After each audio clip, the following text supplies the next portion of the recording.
回答本地是乡村北树区第17、18土地要起总部，不过说是一直敲袂好势。台北市府今仔日早起就宣布讲，明仔载会发函予新工征收，启动下议这终止契约。因若新工征收烦恼的背信，也有解约金的问题，副市长李树川是讲会甲新工坐落来好好协商。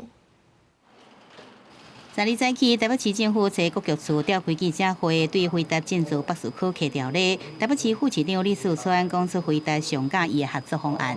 回答唯一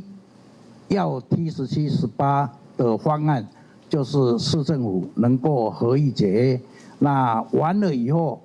按照这个内政部准许我们修改办法，那这个地回到台北市政府以后，我们就直接转移给这个设定给回答。台北市副市长李树川讲，依照台北市府当初甲新秀的契约，必须起好建物才会移转。不过新秀希望土地直接移转，虽然新秀已经得标3年外，也过拢无起任何建物。那直接甲土地移转，可能会互公务员有道理的嫌疑，所以台北市府公务员一定爱依法行政。也若新工人寿董事长为保险所烦恼的背信问题，台北市府讲拢会使理解。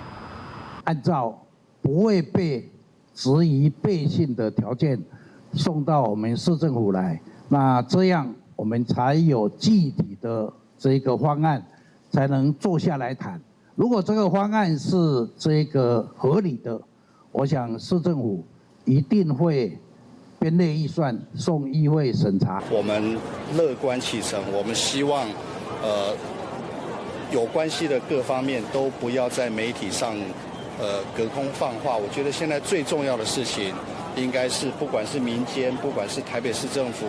我们都能够坐下来，怎么样大家来齐心协力的把辉达留下来，因为这个对台湾是非常非常重要的事情。对于解约金额，台北市副市长李树川讲，新收初估是107亿，不过双方愿使协商，也若备案T12基地，北市府搁再讲整合无问题，也已经甲方案甲其他的土地选项提供予辉达来做评估。